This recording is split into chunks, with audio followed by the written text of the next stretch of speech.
Are you cool enough? I know you're cool. Well, I'm cool as I'm ever going to be. As cool as you're ever going to be. It is Car Con Carne. We are on Pulaski Avenue. That's Steve Silver over there. He's an author. He's a raconteur. He's a guy with tons of stories, and we're going to get to him. But I should mention, it's a new year. It's 2019 right now, and a lot of people on the resolution list have getting a new car, getting out of that piece of junk you've been driving forever, that you've got 150,000 miles on. Time for a new car. What I did, I went to the Autobarn Mazda of Evanston. My last two cars are from the Autobarn Mazda of Evanston, 1015 Chicago Avenue in Evanston. I love that place. I love the service, the intent, the attentiveness. It's just a great place to go. Try a Mazda 3. We're in a Mazda 3 right now. This is comfortable. It is. It's a great city car is what it is. It's big enough to feel luxurious, but it's also small enough that you can dart in and around city streets. So Autobarn Mazda of Evanston, proudly sponsoring Car Con Carne. We have food tonight.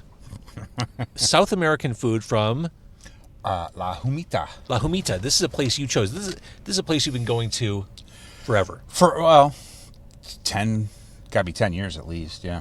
Like, you didn't even hesitate when I asked you where to go. This was my first pick.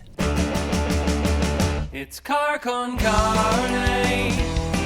Let's eat in the car. It's Car Con Carne. And now here's the star of our show, James Van Alstyne.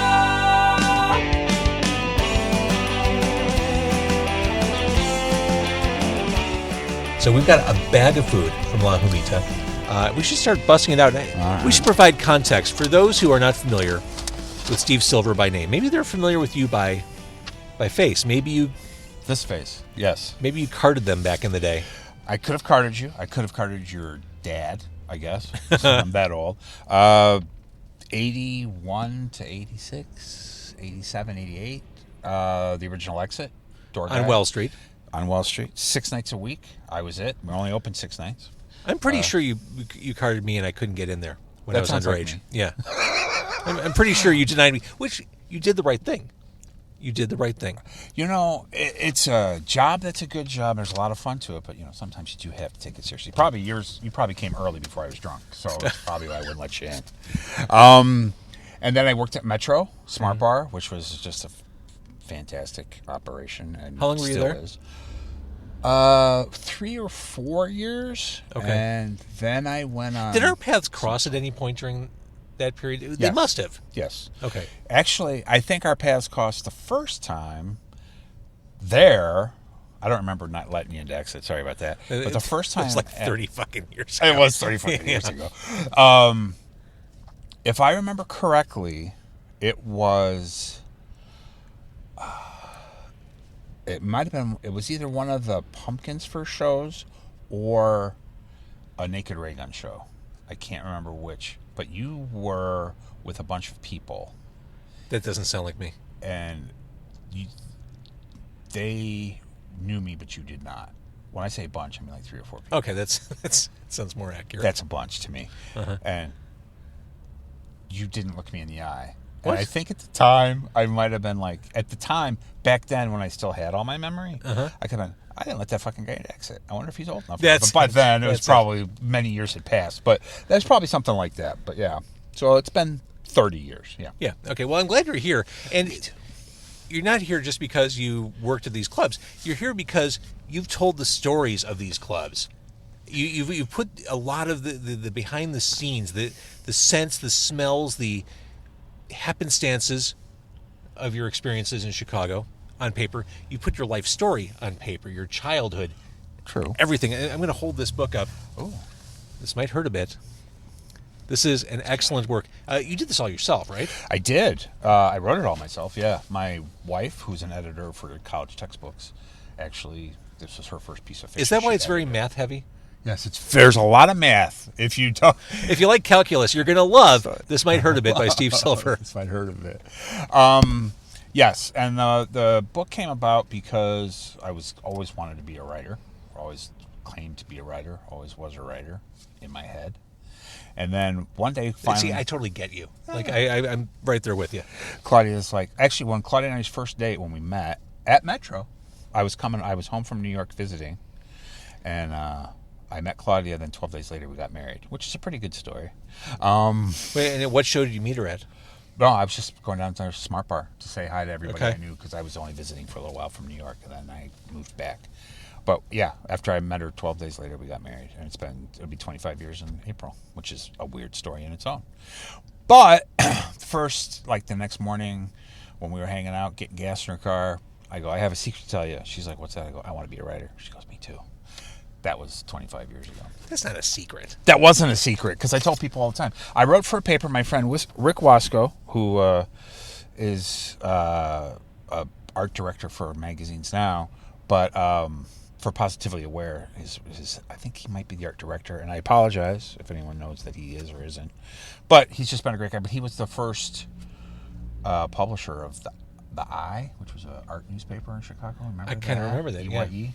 And so he gave me a column. He's like, you got a lot of good stories. And back then I was like 22. Yeah. I didn't really have a lot of good stories yet. Yeah, if someone is interested in what you have to say, great. Yeah. Yeah. So I wrote this, and then when I started to write it, I was like, I can tell a bunch of stories about Exit, Smart Bar, Ministry, Pigface, all that. Just the craziness. But it's like, I kind of sit around and tell those stories to people anyway, right? So a bunch of the kids' stuff came up in my head. I wrote it out. People encouraged me, so I wrote it. I have a second version coming out soon, which is more of the after the kid from the suburbs gets to work at all the cool clubs. That's a pretty rock and roll and bar and heavy.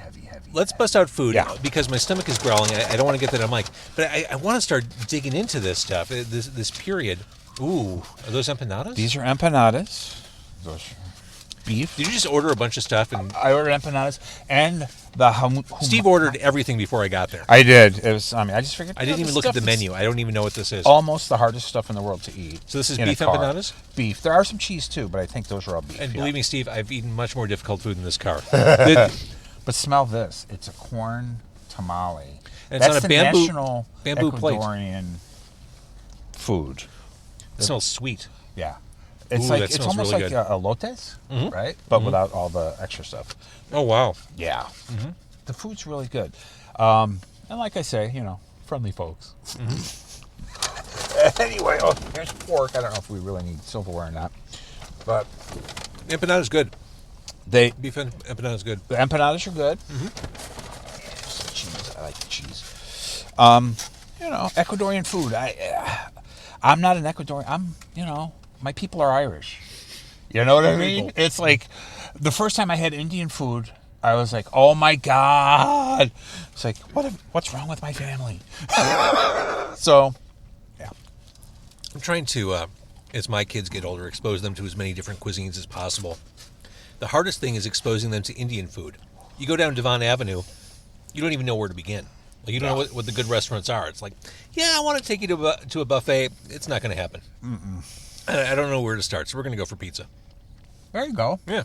Pizza's fair. All right, so we'll jump around a little bit. All right. But let's start with Exit. And for people who are listening or watching who know of Exit as that North Avenue haunt, Exit had... Exit's life before then was dangerous. Exit was this edgy place. It was the place that all the cool... The perception was all the cool people went. That's where Naked Raygun, the dudes in the fucking cop coats, would hang out at. Yeah. And it had a vibe. It had that's something that you can't manufacture. No, and it has kind of a cool music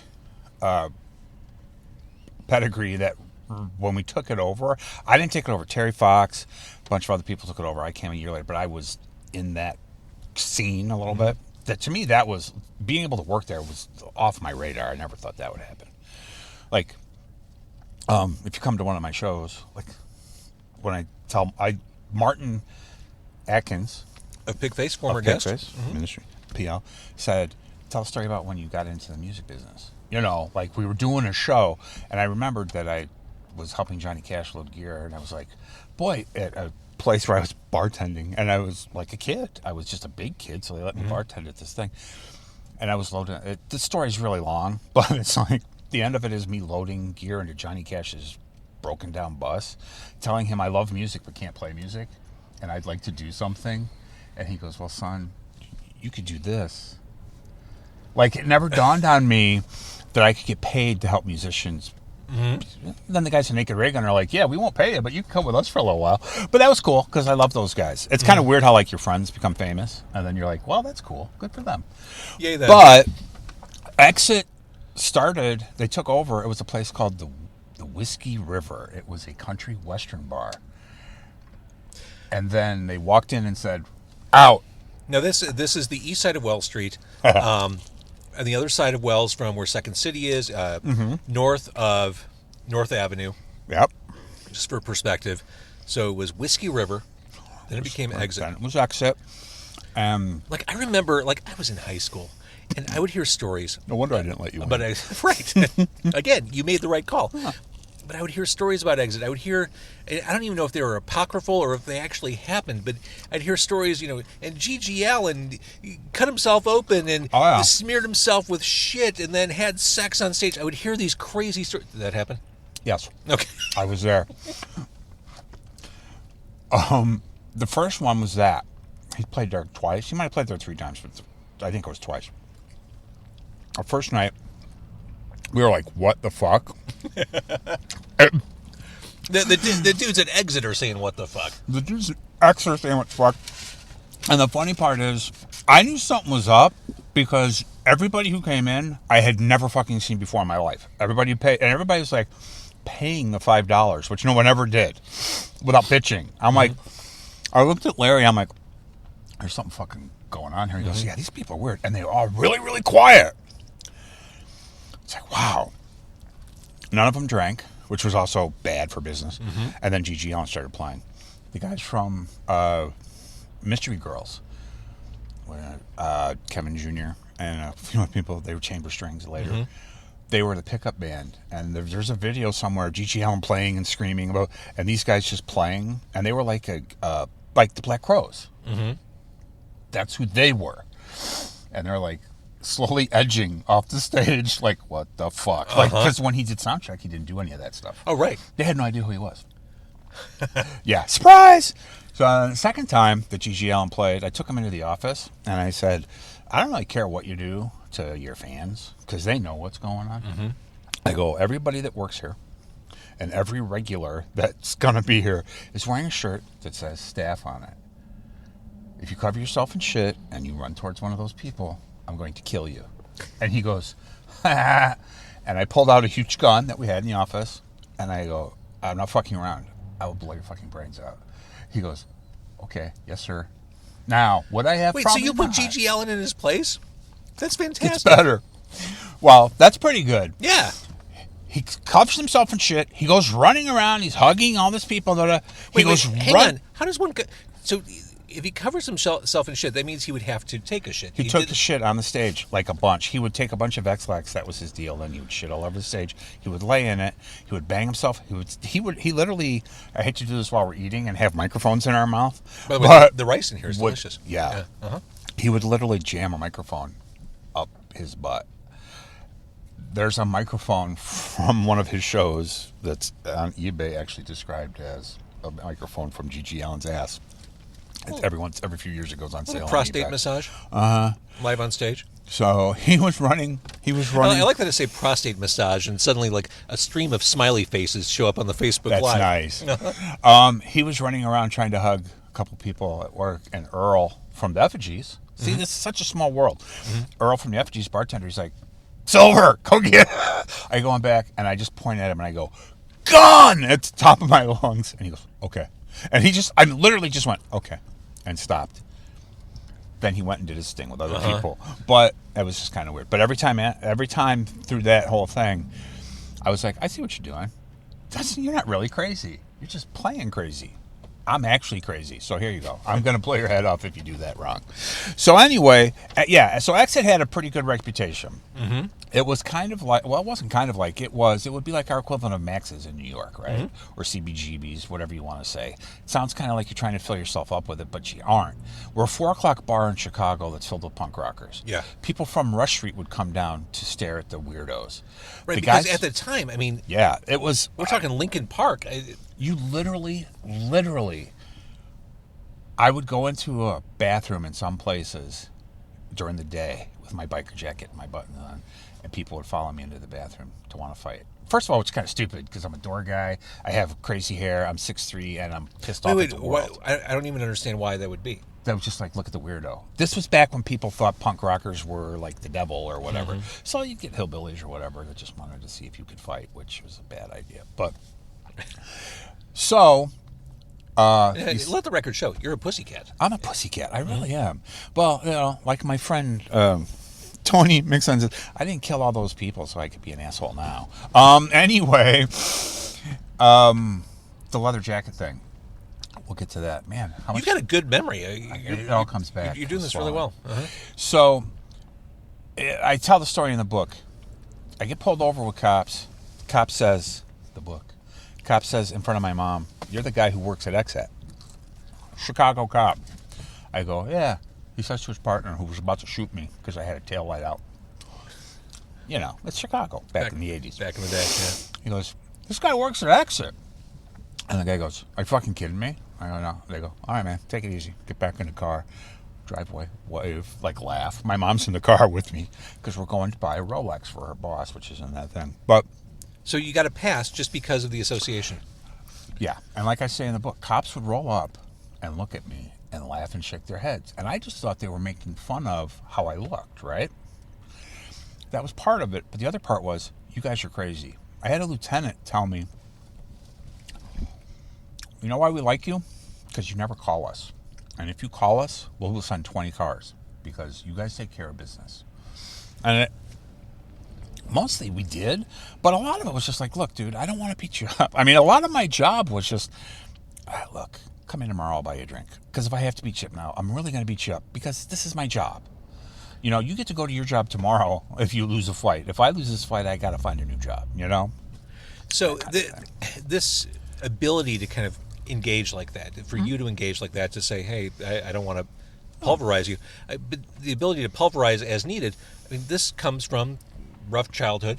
Yes. Mm-hmm. And I mean, you took some licks as a kid. Yeah. I did. Not as bad as, you know, spilling empanada on myself in the that's car. Part of the fun. Yeah, growing up was kind of rough. I grew up in a time when you just settled fights by fighting. Yeah. You know?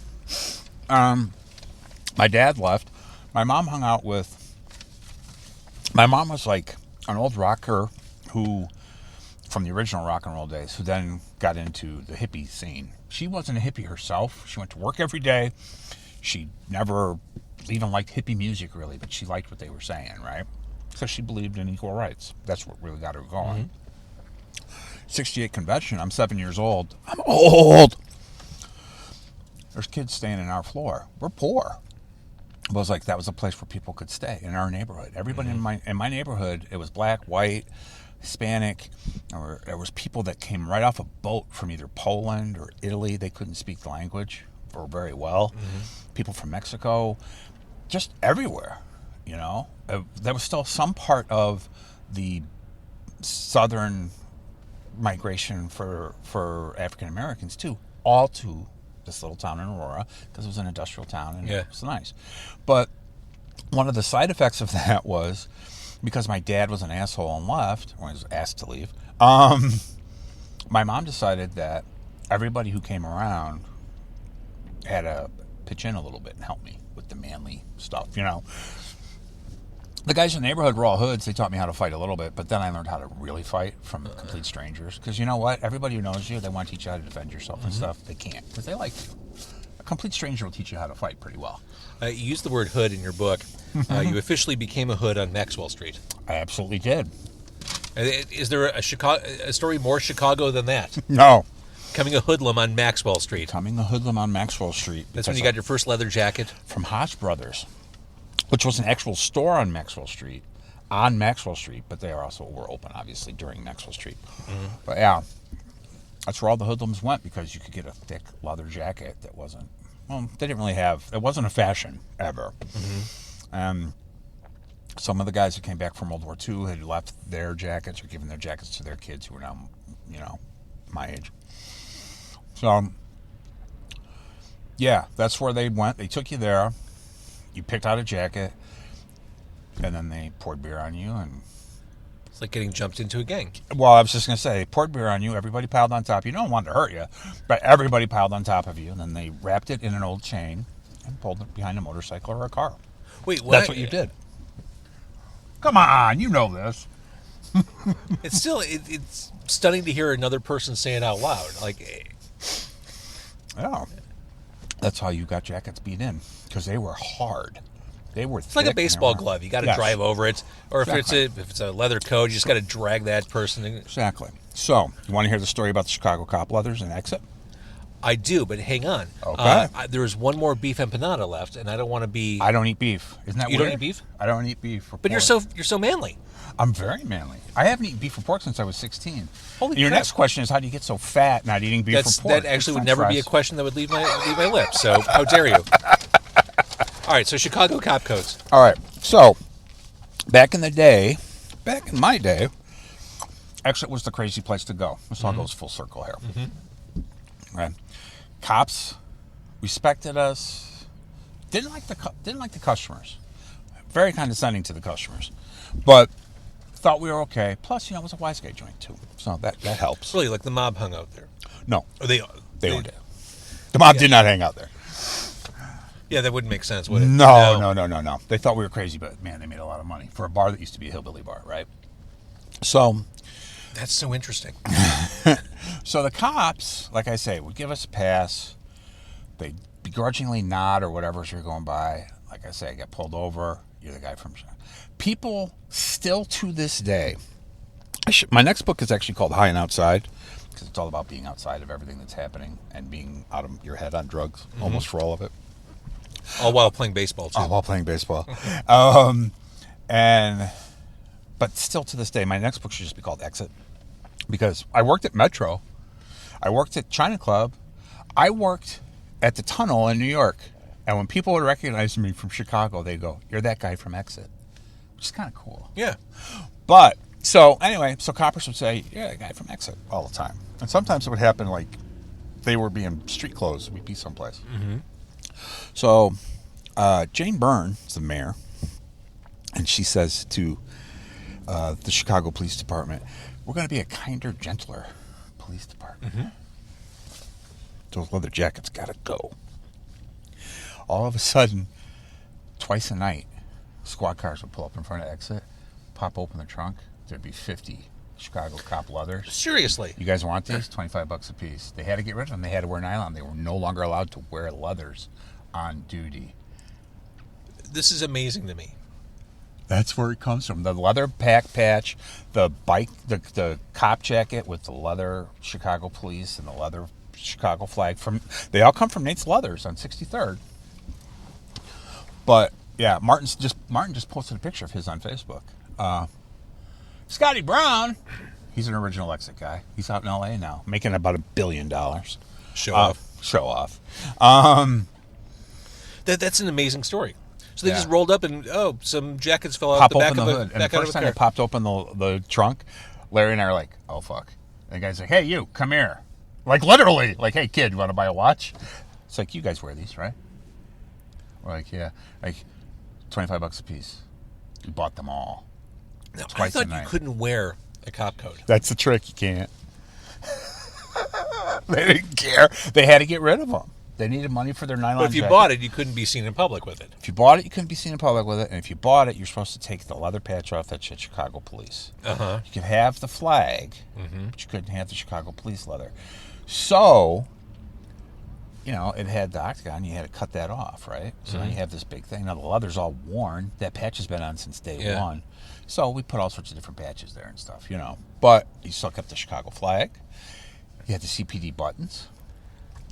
The pockets weren't pockets in front, because you're not allowed to have pockets in those coats, because you got to be able to draw your gun. You're not allowed to have your hands in your pocket. So, yeah. That's an amazing Chicago story. Trunk loads and trunk loads and trunk loads. It lasted literally 6 months, and then she's like, "Yeah, go ahead, wear those leather jackets." But we already had them. Plus, Joe P., genius marketing, goes down to Nate Leathers and goes, "Every cop who's bringing you a leather to trade in for like something else, I'll take." So when the cops got to wear their leathers, and then some of them went back to Nate's to get the one they traded in for like a regular fashion leather or something, he's like, "Yeah, they're all gone. The guy at Exit's got them all." So yeah, That's fantastic. isn't that great? So yeah, that's a pretty big deal. That's just a weird Chicago story. It's like, here you go, buy all these from us because you guys will wear them, and we can't wear them anymore. We have to wear nylon jackets. Because as a kid, growing up in the suburbs, that was the image. You know, I think of Raygun. I think of the flat top hairdo, the Chicago cop coat, the whoa. Just to complete the whole thing. Mm-hmm. Hi, Jeff Pizzotti, if you're out there. Hi, Jeff Pizzotti. Eric Spicer would be out there, but he's probably buying his first set of drums. Do you know this, Joe? I don't, but hang on. Car Con Carne, this is, I guess this is mid-roll-ish. Car Con Carne is presented by the Autobarn Mazda of Evanston, 1015 Chicago Avenue in Evanston. A fantastic place. We're in a Mazda 3. Try the CX-9. That's big. If you have a family or if you're in a band and looking for 3 rows, you can fit everybody and the gear. That's a good way to start. So, anyway, the Eric story. Eric, back when Naked Raygun started, had his own drums, but now he doesn't. It's like he's always got to borrow some of these drums. And so it's just like we bust his balls every time. It's like greatest drummer in punk rock history doesn't own a set of drums. It's interesting. But, you know, he's still an excellent drummer. Fucker.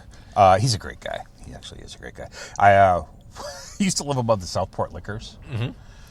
And I was with Glenn Russell, who's a DJ, still actually is playing more than when we were at Exit. It's a great friend of mine. And Glenn and I were out There's no one in Chicago you don't actually know. That's probably true. Probably true. To some degree. Like the other day, Jim Marcus was like, does anybody know Jackie Fox? Because I have a thing.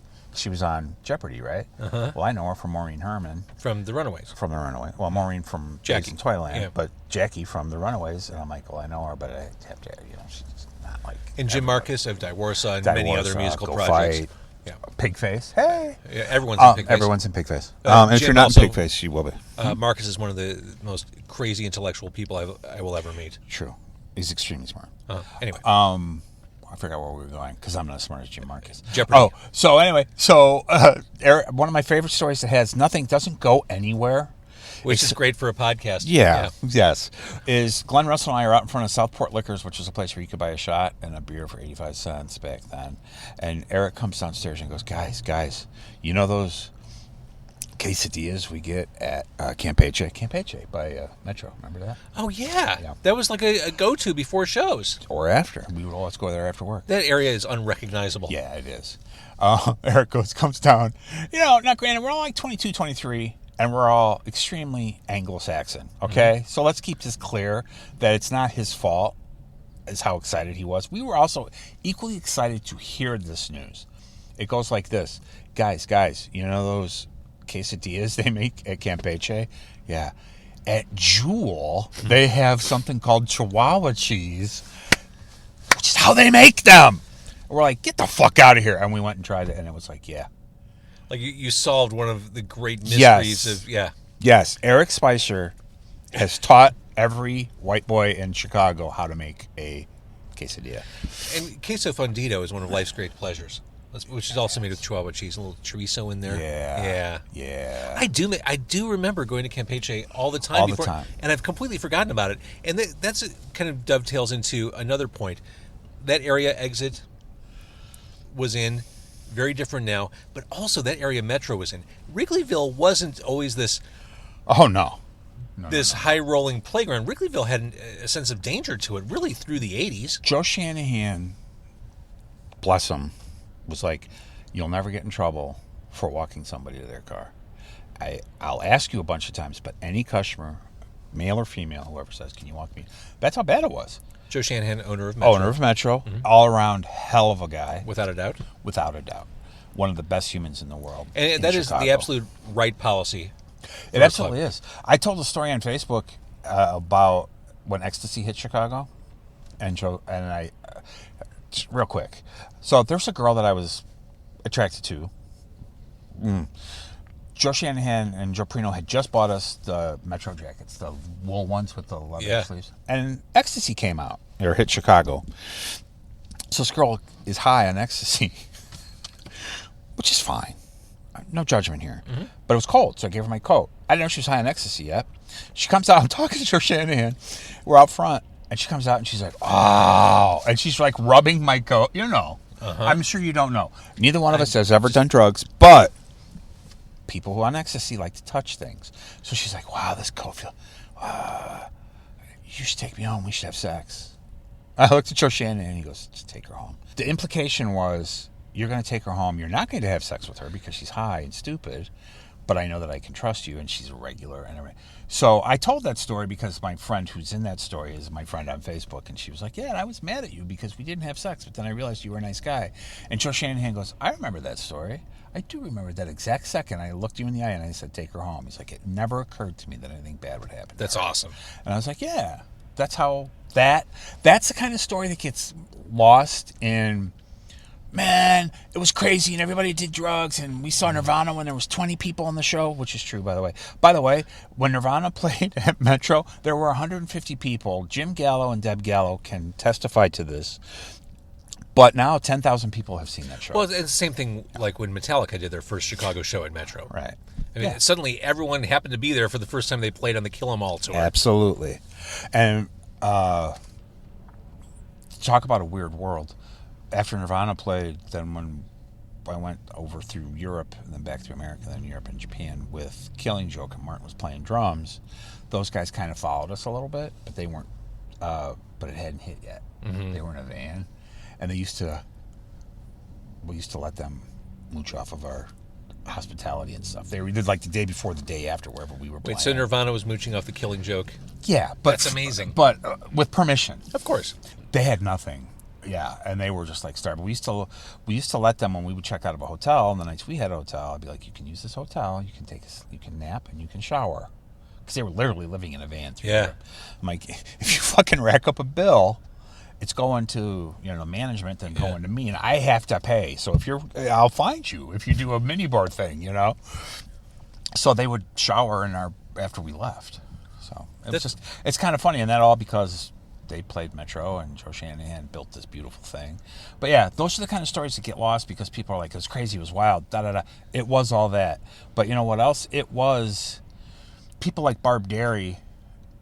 One snowstorm, she's like, I'll drive you home. You're too drunk to drive. And who is this? Barb. She was a bartender. Just a sweetheart. She was one of the most amazing people in the world. She came from Rockford with Jim Gallo and Glenn Ellis. A bunch of people all came out at the same time. She was a fixture at Smart Bar Metro forever. Just a stellar human being from the day one.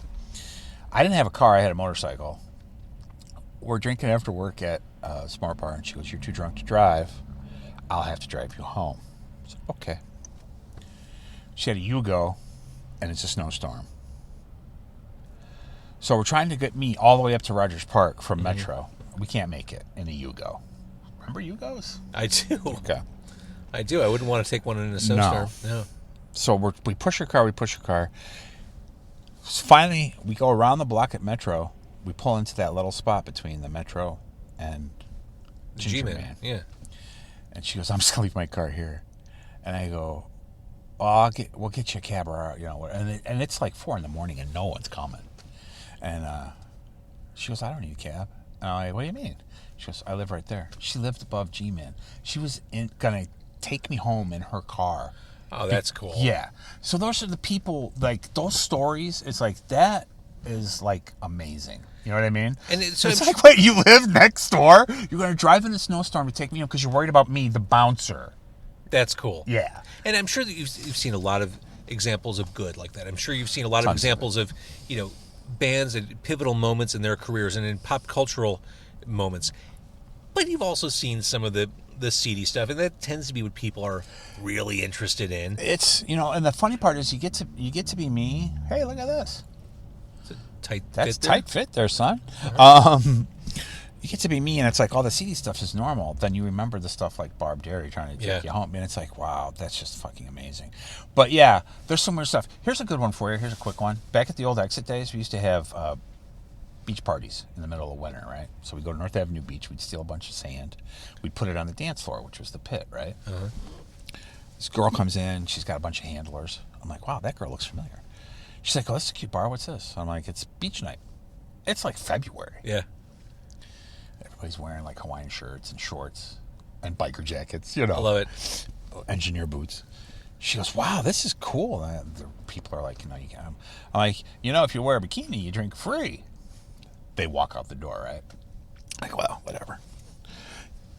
An hour later, she comes back on her own. No, with another young woman that wasn't with him the first time. It's a friend of hers. She's got a heavy, like, a coat on. She's got gym shoes on, like Chuck Taylor's. And she opens up her thing. She's wearing a bikini. She goes, "Guy drink for free now?" I'm like, "Yeah." I go, "This is going to sound stupid. I know who you are." She's like, "Yeah, I'm Brooke Shields." Yeah.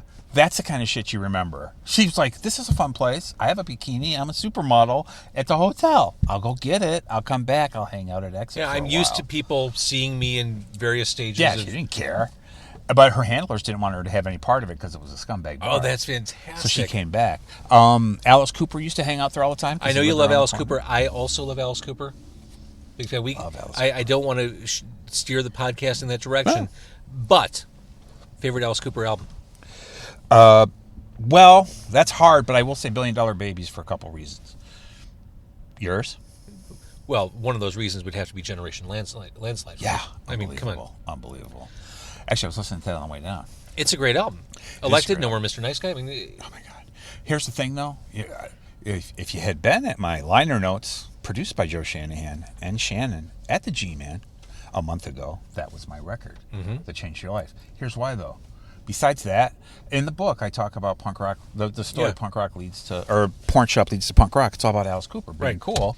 And he led to all this different stuff, right? So when Shannon asked me to do it, and I was like, yeah, I was going to do all this like cool, heady stuff, you know, Velvet Underground, blah, blah, blah, blah, blah.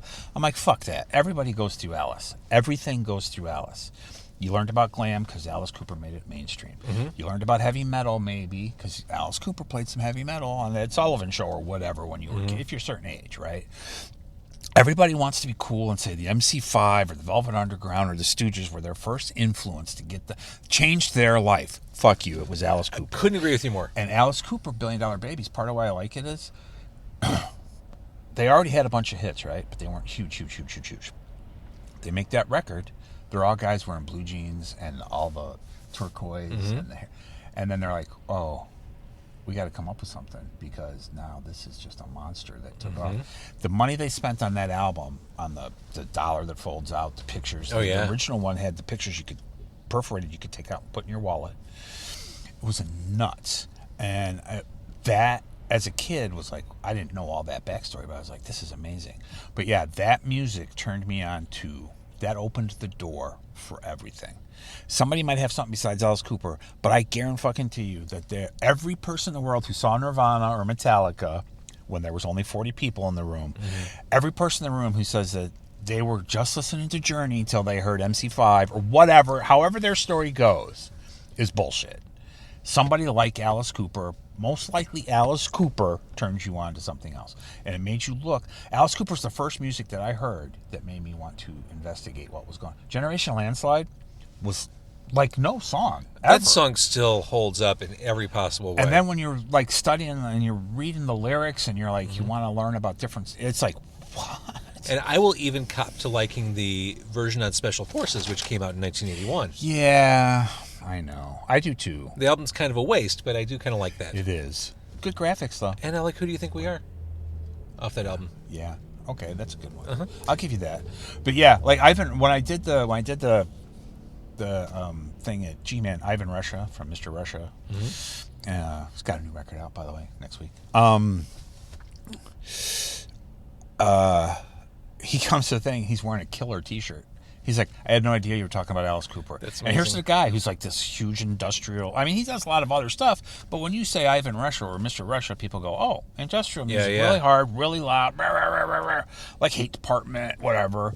And it's like, he's wearing a Killer t-shirt. He's like, I fucking love Alice Cooper. See, he's like one of those guys. He's like, I don't have any pretense. I know where I came from. So, and he's a little bit younger than me, but younger than I. But, it's like Alice Cooper opened that door for me. Yeah, I love Alice Cooper. It's not a great album, I don't think, but the one that stuck with me through the years is From the Inside, which was this concept album about his being institutionalized for addiction. And it's just that there was a comic book, Marvel Comics, Marvel Premiere number 50, created a comic book based on that album, From the Inside, with Nurse Rosetta, which Alice still plays live. Still plays live. Jackknife Johnny. There were some really fun songs on there, and it had that cool gatefold cover, or that not even a gatefold, it was like a die-cut cover where you open the doors to the asylum. Yes. And you could see in. Oh my God, I forgot that. Yeah, great stuff. All right, I know Alice Cooper is going to take us in a direction I don't want to go. Because, I mean, I can hear people turning off the podcast as I talk about Alice Cooper. No one said hello since Scotty Brown. I know. We're not live Well, here's the anymore. thing. Well, no, we're still live, but people will catch up to this after it's posted. That's that's the way it works. All right, so we talked a little bit about drugs. You've seen full-on copulation in the nightclub, haven't you? Yes. That seems like a risky thing. You would think. What do you do as a bouncer? Do you break it up? Do you kind of, knowing it's only going to be a couple minutes, do you just kind of let it ride? It depends on the situation. Nowadays, I don't know what the fuck the kids do. But at Exit, it was just part of the thing. It was literally just part of the thing. Bathrooms, DJ booth, dance floor, ice making room. Don't judge us. It was punk rock. It was Yeah. You know, whatever, up on the roof. And to get on the roof to have sex at Exit, you had to climb up on the fire escape from the building next door and jump over. You had to be Batman. You had to be Batman. So I weighed 100 pounds less than. So that was just normal, right? That was whatever. Metro, it was a classy joint.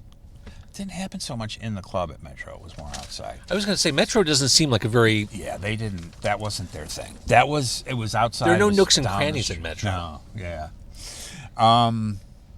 China Club's shelter, that fucking was everywhere. That was just like, okay, turn a blind eye, but they had little alcoves and stuff, right? Mm-hmm. I get to New York, and it's just like, I was working at the Tunnel, and they had a place called the Bathroom Bar, which was 20 urinals on one side, 20 stalls on the other side. It was all white tile, and there was 2 bartenders in there. It was a huge oval bar, right? There was no door. I mean, there's doors on the stalls, but there was no door into it. Wait, this is a real place, the Bathroom Bar? Yeah, the Tunnel. That's- in the Tunnel. I mean, it was a place in the Tunnel. Okay. Yeah. Peter Gation owned it, so the guy from Limelight and stuff. So, people all the time. So the deal there was, you go in, you go, guys, you turn your back, and you stand in front of them, and you go, give them a minute. Which is weird, but it was just how we just kind of did it. And the guy was like, okay, now I'm on a timer. 2 women, 2 guys, male, female. Didn't matter who it was, group. It was like as soon as the bouncer yelled, guys, and turned his back to what was going on, but stood there, wrap it up. Isn't that weird? And that wasn't even something someone said. It's just we all kind of learned it. It's like a food challenge on the Food Network. Yes. 60 exactly. seconds. Oh, I got to get my souffle up, and I've got to plate my dish. This is the clock that ticks the loudest, motherfucker. Get done. Get done or get gone. So, yeah, that was it. At Exit, you saw a lot in the back, too. There was a little parking lot in the back. There was just a lot of it. But, hey, man, a bar. You know what a bar is? It's a place to get fucked up and get fucked. That's what it is. So you can't get mad at people for getting fucked up and... For fulfilling the prophecy. Right. It's like people be like, oh, I couldn't handle drunks. It's like, you know what? Sometimes drunks want to fight, but mostly they're just drunks and they're sad and they just want someone to hold on to them while they walk out the door. And that's what you do. And then the next night they're like, man, I was so fucked up. You're like, yeah, I didn't notice. Because you know what? Everybody needs their dignity. If you can't give someone their dignity, you don't deserve to have that job. It's just all there is to it. I went through a lot of muscleheads that I refused to let work another day with me at Exit, especially. Sometimes at Metro, too. Like Shanahan would say, what about that guy? I'm like, that guy just wants to fight. Anybody who just wants to fight is not a door guy. Yeah. He's a meathead. He's a meathead. So, I mean, Adam Rimgale, who's one of the door guys from Exit and the old Neo, he gave a great line when people would fight with him in front. He said, dude, it's my party. Everybody inside is somebody that I invited to my party. If you can't get along with me right now, you for sure aren't going to get along with all the people I invited to my party. So go home and come back later, Well said. Yeah, that was a good line. I always liked that. Going back to this idea of 2 different ideas, you being capable of fighting and holding your own and also doing the right thing. You talk in your book, which I'm going to hold up for the Facebook Live again. Yay. This might hurt a bit. You talk about, if you found out that a guy had been physically abusive to his girlfriend, you'd hunt him down. Yeah. Like that's like the little frontier justice, Steve Silver style. I want to be clear. That's not Steve Silver style. I mean, it is, but I learned that from Kimball Paul, Pat Day, 2 guys that were just great door guys that are no longer with us. Bobby Scarpelli, one of the kings of the door guys, now no longer with us. He was the G-Man. He was the G-Man, the Metro Neo guys right there. Glenn Ellis, another one. Thank God. Alive and kicking everybody's ass. An amazing human being. I love that guy. Chuck Shaw, Mark Reed, a few others, obviously. I mean, a lot of others. I can't even go into them right now. That was the deal. Women expected us to protect them. And you know why? Because that's what our job was. Yeah. But you know what? If it's your job at night, it's okay for you to do it during the day too, right? Yeah, So it was understood that if you had a problem with a guy, you would talk to us. Because we weren't going to make a big scene about it. Or maybe we would, but probably not. But we were scary guys. Yeah. Right? I'm going to tell you something right now. I'm really nice to you, but it would take about, even in my advanced age and decrepitness, it could take me about less than 30 seconds to scare the fuck out of you right now, if I felt the need to. Because that's just something you don't have feel or the you need don't. to. I don't. Yeah. Please don't make me feel the need to. I You asked if I wanted the last empanada, so that, my friend, gets you a pass. But we would go places and just be like, it's time for you to go. And the guy'd be like, I live here. No, you don't. What do you mean? No, you don't. I'll tell you what, I got to say 75% of the time, the guy was just like, fuck it, help me move my stuff. You know what I mean? It was like, I'm not taking an ass beat and I was wrong, you know? And I remember once when Kimball and I were dropping a guy out of the window, literally. But before we got to the point where we threw him out the window, we're like, you got to go. And he's like, okay, yeah, I get it. You guys are all tough guys. And she wasn't there because she didn't want to be there. Yeah, of course. And he was trying to take some of her stuff or something. Kimball's like, leave that. Get your shit. Let's go. Kimball turns his back to the guy. He's in the bathroom picking up his stuff. We're smoking. Kimball's a big boy. I don't know if you remember him or know him, but just a big, 6'5", 6'6", shaved head, big, master, literally a master of several different types of martial arts, an instructor in martial arts. It's the kind of guy you look at and you just get the sense, don't fuck with him. Don't fuck with him. Uh-huh.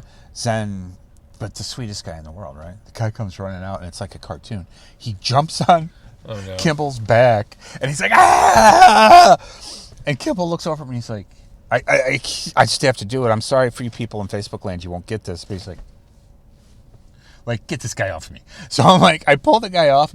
He starts wailing. Kimball's like, look, dude, you got to go. And the guy's like, fuck you. I'm not going anywhere. That's my stuff. Kimball goes, this your stuff? Because you want your stuff? Third floor justice there. But he was all right. He was fine. We broke his arm. But I mean, you know, the guy had it coming. But mostly that's not what happened. Mostly we went and told people it was time for them to leave, and they left. This happened a lot at work. It happened a lot at work. I don't know how it is now because I'm old and I don't go out. But it used to be guys felt very comfortable raising a hand to a woman in a bar, but never in front of me for a second time or any of the guys I worked with. This must have been before I was allowed to go to bars and clubs. I don't think I've ever seen that in my life. It was all the time. And sometimes, and it's like what cops say, they hate domestic calls. But I was never ever going to let a guy hit a woman in my presence. And sometimes the woman would be like, no, stop hurting them. And most times you did. I got to say something about guys who like to hit women. They hardly ever fucking fight back when it's a man who's fighting them. That's kind of a weird thing, isn't it? So you weren't really hurting them. You were just mostly just bundling them up and throwing them out. Yeah. But sometimes, every once in a while, they'd get some kind of thing where they thought they had to be a tough guy, but it didn't last that long. But yeah, it's one of the kind of dichotomies of the scene, like I'm talking about, where people being nice is like, and you know what? Here's how you know you're really good at scaring the shit out of somebody, or that you're scary, is that women that love you, that will drive you home even though they live next door, or are waitresses or bartenders that work with you, or regulars that you see all the time, or people in restaurants that you see from the club after the campaign or whatever. Women who think that you are the greatest guy in the world are terrified to ask you to go talk to their boyfriend. And that's when you know you absolutely have to go talk to your boyfriend. I agree. Because if she's afraid to have you talk to him, that means that he's done something that needs to be stopped. Agreed. That still goes on, but back then I don't know why. I hope to God I am right in my assumption that it happened a lot more then than it does now, because I would like to think It feels like that's the case, but it feels like it. But you know, the only people can tell us are women, but I think that that's right. But again, I don't know. But yeah, it was kind of a badge of honor to be like, I don't want to tell you this. Who was it? You know what I mean? That's how it started. I don't want to tell you this. I'm like, where? And that's it. And that wasn't just me. It's my story in the book because it's my story. Right. But those guys all did that. Yeah, it was like a code. Yeah, it was just a code. And it wasn't just door guys.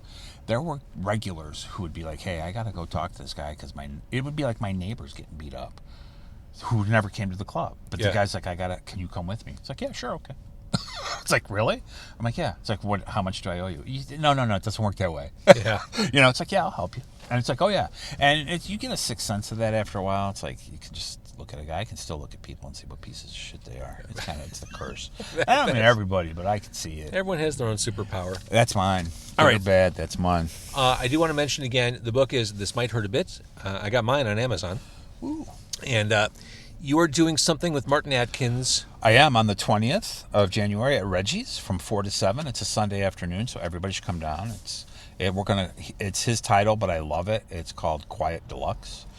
Last time we did it at Resistor. It's 2 hours of us just trading stories back and forth, and it's kind of punk rock because literally we have no idea what we're going to talk about. We'll remind each other of stuff. I'm sure it's super entertaining. The two of you together, yeah. It's fun. He tells and Martin has the cool amazing. accent, which makes his story somewhat more interesting. It is. And I have to get my flat top trimmed up before we go because his hair's this long, and if I do it, then it just looks crazy. You've got the same glasses, the same haircut. The flat top. Whoa. Whoa.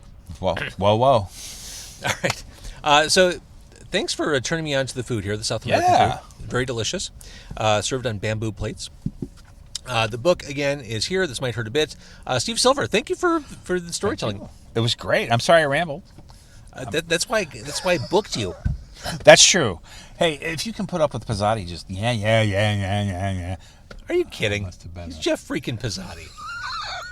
I know. I don't care what Pizzotti says. I think it's cool to be in his presence. It is. He's like a prince among men. He is an icon, period, but it's certainly in Chicago. Can I just say one thing about Jeff Pizzotti? It's a story I tell that he hates that I tell, but I'm going to tell this. When I roadied for them, we traveled to this place in Kansas, and it was freezing fucking cold. He remembered that there was a stove backstage, gas stove, and we were warming our hands over the burners, right? Like a bunch of hobos. Yeah. It was. It took us forever to get there. We didn't make any money. There was like 700 kids there, and we're freezing, and all we want to do is get back. And Jeff Pizzotti... Actually, all the guys, but Jeff Pizzotti longer because it's Jeff. It's like me. Stories take a little time. Not one person ever left without getting to talk to him. He's like, no, this is what I got to do. And that was 30 fucking years ago, and it sticks with me. It's like that. That's who you want your rock stars to be. God, that is the truth. He's just the greatest fucking guy in the world. They all are. Pierre, Paul, all of them. Eric, even Johnny. Yeah, we live in an era now where you pay amazing. for the privilege to meet celebrities. You pay for your autographs. The convention circuit, I mean, this isn't a music thing, but you pay $75 to $100 to meet someone who you admire.